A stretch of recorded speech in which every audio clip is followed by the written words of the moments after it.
ਆਪਾਂ ਨੇ ਹੁਣ ਇਹ ਦੋ ਸਵਾਲ ਕਰਨੇ ਹਨ। 4 ਅੰਕ ਆਪਾਂ ਨੂੰ ਦਿੱਤੇ ਗਏ ਹਨ, ਉਹਨਾਂ ਤੋਂ ਆਪਾਂ ਨੇ ਵੱਡੀ ਤੋਂ ਵੱਡੀ ਤੇ ਛੋਟੀ ਤੋਂ ਛੋਟੀ ਸੰਖਿਆ ਬਣਾਉਣੀ ਹੈ। ਤਾਂ ਆਪਾਂ ਚਲੋ ਇਸ ਸਵਾਲ ਦਾ ਹੱਲ ਕਰਦੇ ਹਾਂ। ਵੱਡੀ ਤੋਂ ਵੱਡੀ ਸੰਖਿਆ, ਵੱਡੀ ਤੋਂ ਵੱਡੀ ਸੰਖਿਆ ਕਿਹੜੀ ਹੋਊਗੀ? ਜਿਸ ਦੇ ਅੰਕ ਖੱਬਿਓਂ ਪਾਸੇ, ਇਹ ਆਪਣੇ ਇਧਰੋਂ ਪਾਸੋਂ ਜਦੋਂ ਇਕਾਈ ਵੱਲ ਤੋਂ ਚੱਲਦੇ ਆ ਉਹ ਸੱਜਾ ਪਾਸਾ ਹੁੰਦਾ ਹੈ ਤੇ ਇਧਰਲੇ ਪਾਸੋਂ ਖੱਬੇ ਪਾਸੇ। ਆਪਾਂ ਨੇ ਖੱਬੇ ਪਾਸੇ ਦੇਖਣਾ ਹੈ ਕਿ ਕਿਸ ਦਾ ਅੰਕ, ਖੱਬੇ ਪਾਸੇ ਆਪਾਂ ਨੇ ਵੱਡੇ ਅੰਕ ਲੈਣੇ ਆ, ਯਾਨੀ ਕਿ ਆਪਾਂ ਵੱਡੀ ਤੋਂ ਵੱਡੀ ਸੰਖਿਆ ਲਿਖਣ ਲਈ ਬੜੇ ਅੰਕ ਤੋਂ ਲਿਖਣਾ ਸ਼ੁਰੂ ਕਰਾਂਗੇ। 4 ਅੰਕ ਨੇ, 4 ਅੰਕ ਦੇ ਤੱਕ ਦਾ ਸਥਾਨਕ ਮੁੱਲ ਕੀ ਹੋਗਾ? ਇਕਾਈ, ਦਹਾਈ, ਸੈਂਕੜਾ, ਹਜ਼ਾਰ। ਇਹ ਸੱਜਾ ਪਾਸਾ, ਇਹ ਖੱਬੇ ਪਾਸੋਂ ਆਪਾਂ ਵੱਡੇ ਅੰਕ ਲੈਂਦੇ ਜਾਵਾਂਗੇ ਤੇ ਇਸ ਤਰ੍ਹਾਂ ਵੱਡੀ ਸੰਖਿਆ ਬਣੇਗੀ। ਇਹਨਾਂ ਵਿੱਚੋਂ ਵੱਡਾ ਅੰਕ ਕਿਹੜਾ ਹੈ? 8। फिर इस तो बाद 7, फिर 5, 3। ਵੱਡੀ ਤੋਂ ਵੱਡੀ ਸੰਖਿਆ ਲਿਖਣ ਲਈ ਆਪਾਂ ਨੇ ਖੱਬਿਓਂ ਪਾਸੋਂ ਵੱਡੇ ਅੰਕ ਲਿਖਣੇ ਸ਼ੁਰੂ ਕਰ ਦੇਣੇ। ਵੱਡਾ ਅੰਕ, ਫਿਰ ਉਸ ਤੋਂ ਬਾਅਦ ਜਿਹੜਾ ਵੀ ਵੱਡਾ ਅੰਕ ਹੋਏਗਾ ਉਸ ਨੂੰ ਲਿਖਦੇ ਜਾਵਾਂਗੇ। 8 ਲਿਖ ਲਿਆ ਹੈ। ਉਸ ਤੋਂ ਬਾਅਦ ਵੱਡਾ ਅੰਕ ਕਿਹੜਾ? 7, ਫਿਰ ਉਸ ਤੋਂ ਬਾਅਦ ਵੱਡਾ ਅੰਕ 5, ਫਿਰ 3। 8 7 5 3 ਸਾਰੇ ਅੰਕ ਆਪਣੇ ਲਿਖ ਲਏ। ਇਹ ਸਭ ਤੋਂ ਵੱਡੀ ਸੰਖਿਆ ਹੈ 8753। ਹੁਣ ਇਹਨਾਂ ਅੰਕਾਂ ਨੂੰ ਲੈ ਕੇ ਆਪਾਂ ਨੇ ਛੋਟੀ ਤੋਂ ਛੋਟੀ ਸੰਖਿਆ ਲਿਖਣੀ ਹੈ। ਪਹਿਲਾਂ ਉਸੇ ਤਰ੍ਹਾਂ ਹੀ ਪੋਜੀਸ਼ਨ ਲਿਖ ਲੈਣਾ ਦਾ, ਸਥਾਨਕ ਮੁੱਲ ਲਿਖ ਲੈਣਾ, ਇਕਾਈ, ਦਹਾਈ, ਸੈਂਕੜਾ, ਹਜ਼ਾਰ।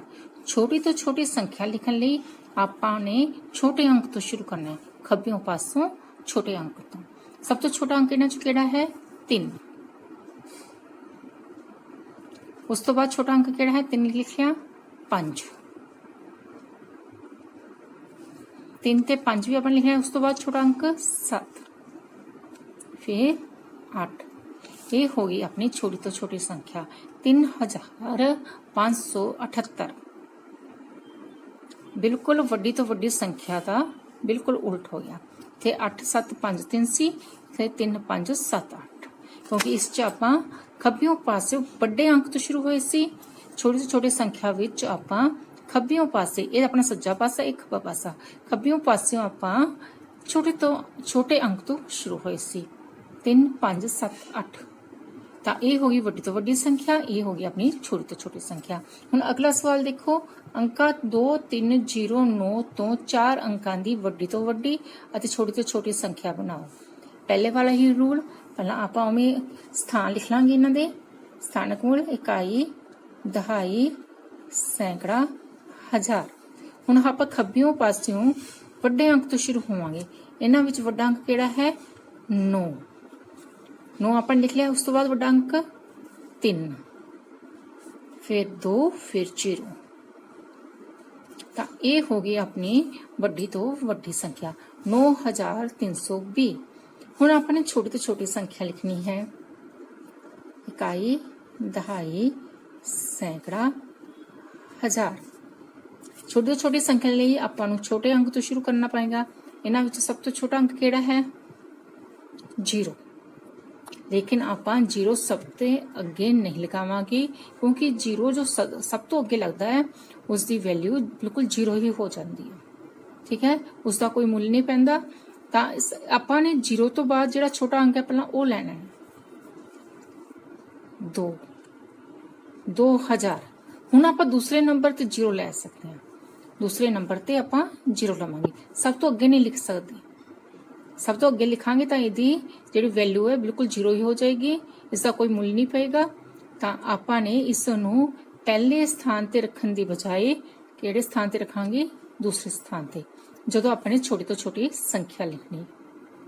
ਇੱਥੇ ਦੇਖੋ ਅਖੀਰ 'ਚ ਆ ਗਈ ਸੀ 0, ਕਿਉਂਕਿ ਇਹ ਸਭ ਤੋਂ ਅਖੀਰ 'ਚ ਸੀ, ਇਸ ਕਰਕੇ ਇੱਥੇ ਆਪਾਂ ਨੂੰ ਕੋਈ ਪ੍ਰੋਬਲਮ ਨਹੀਂ ਆਈ।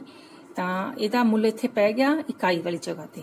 ਲੇਕਿਨ ਇਸ ਨੂੰ ਸਭ ਤੋਂ ਅੱਗੇ ਆਪਾਂ ਖੱਬਿਓਂ ਪਾਸਿਓਂ ਸਭ ਤੋਂ ਅੱਗੇ ਨਹੀਂ ਲਿਖ ਸਕਦੇ, ਕਿਉਂਕਿ ਇਸ ਦਾ ਮੁੱਲ ਫਿਰ 0 ਹੀ ਰਹੇਗਾ।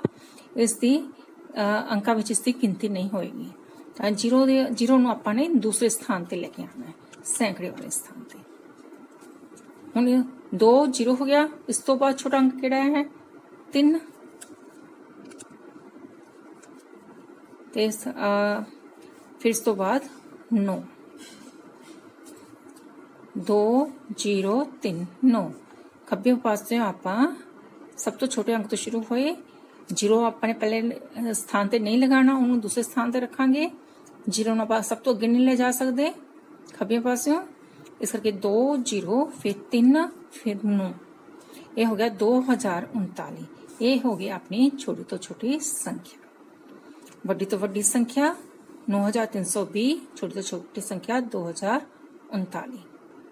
ਇਸ ਤਰ੍ਹਾਂ ਦੇ ਹੋਰ ਅੰਕ ਲੈ ਕੇ ਵੱਡੀ ਤੋਂ ਵੱਡੀ ਅਤੇ ਛੋਟੀ ਤੋਂ ਛੋਟੀ ਸੰਖਿਆ ਲਿਖਣ ਦਾ ਅਭਿਆਸ ਕੀਤਾ ਜਾਵੇ।